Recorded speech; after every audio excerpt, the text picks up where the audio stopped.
Hello, everybody. My name is Mason McCormick. I'm here to share my topic and then my first book that I have on my book list for my bibliography. My topic is going to dive into the British Empire and their conquest in North America specifically.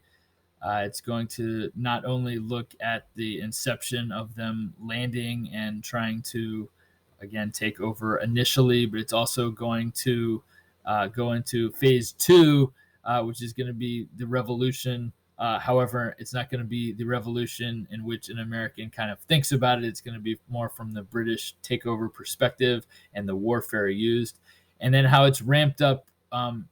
Even so, an additional time uh, after the revolution. So the whole imperialistic movement of the British Empire didn't just take place and die once the revolution was over. It continued to live and breathe. And again, the efforts of the British Empire didn't die at all. They continued to expand and expand and expand, which is going to be the main crux of my topic. So my book that I've chosen is called The Long Road to Change by Eric Nellis. Um, again, this is a perfect pick, in my opinion, to encapsulate exactly what it is I'm looking for, because he's going to go over exactly what my point is. In most works, you have to kind of go through chapter by chapter and kind of just pick out, at least this is what I've found from the short list that I've compiled, and then actually starting to read them. It gets demoralizing after a while when you read so many and you're just like, yeah, this isn't one. This isn't gonna help me. This isn't the one. But then you finally see a chapter where you're like, ooh, look at the name of that chapter. I can't wait to read that chapter. You download that chapter offline. You read many pages, and then you're like, there's nothing in there that is going to be relatable to my topic. This was not the case with The Long Road to Change. Again, author is Eric Nellis. And the coolest part of the author is that he is teaching in the Department of History up in British Columbia. He has a doctorate in philosophy, but again, well versed and scholared in the colonial and early Americas.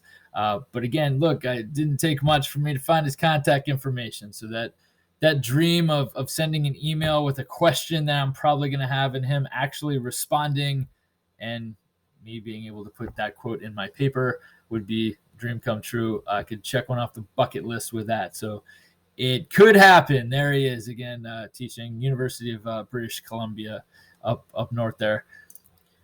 So here's a breakdown of the chapter list, which again, there's many very nicely written background synopsis and reviews of his work.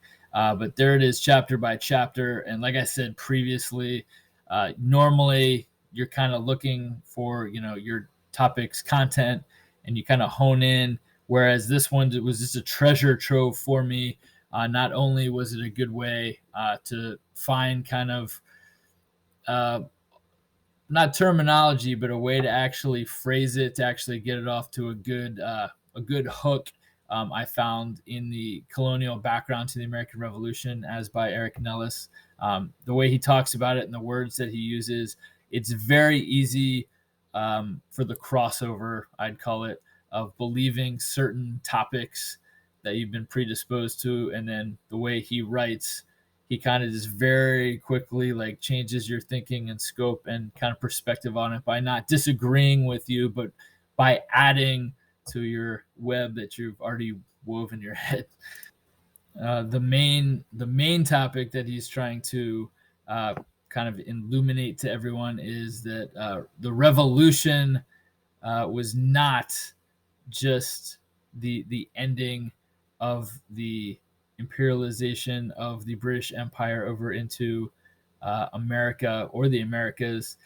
It didn't stop with the revolution, and just because, as it says, there was a well-developed desire for independence, but that actually came by a series of shifts in British imperial policies after 1750. So, up until 1750, again, you didn't really call it a revolution. People, again, weren't asked to be taxed yet. People weren't asked for all these things to send back over to England. There was a time period of, again, these are actual British people living in a place, and then you go to the revolution, and again, as he's saying, it's not really what everybody else says is there's a revolution, so we're going to make this country go away. They're still British even in the middle and after the revolution. Yeah, they become America, but they're still British people. So again, the attempts at imperialistic policies and then the violence that got ramped up after still did exist, very much so, as not reported in many American scholarly works on this time period.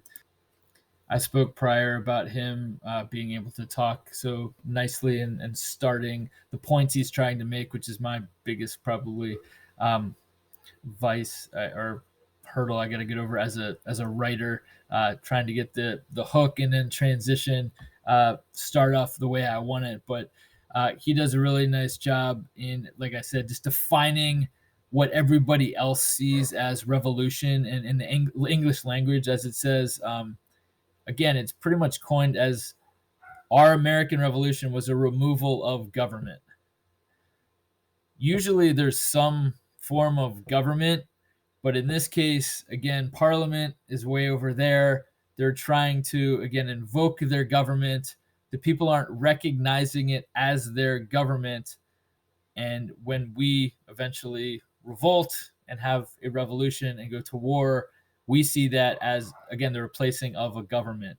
But again, there's a lot of different time periods leading up to this and after that were definitely worth noting. Not that we don't note it, but as Mr. Nellis says, we identify, British America, but then just a few decades later, it just becomes America.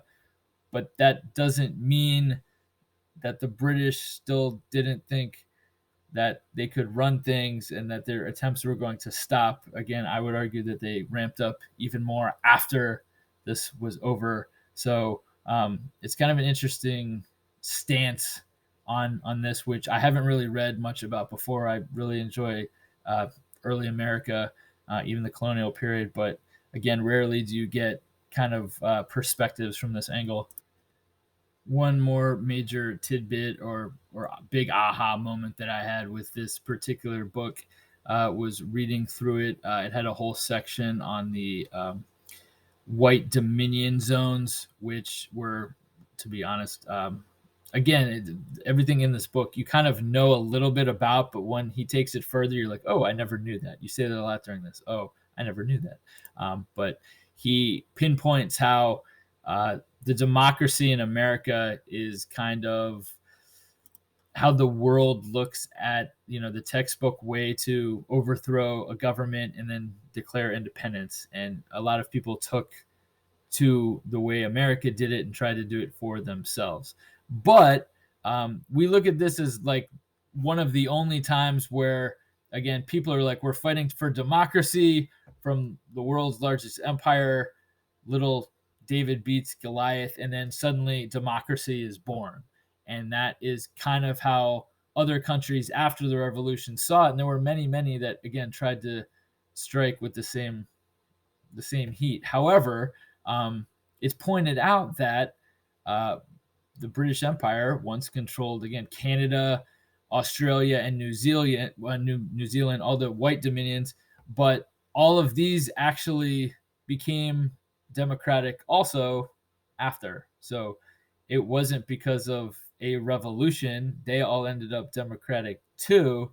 So we kind of have to look at that in the grand scope of things. They became democratic without Republican ideals being kind of at the helm of where they wanted to go, and they still became democratic. So kind of interesting, the evolution in the various ways and places and times where the United States, again, it's hard to put into words, which is why I need him to help me. And I'm glad that I have this book, because if I didn't, I probably wouldn't know where to start. So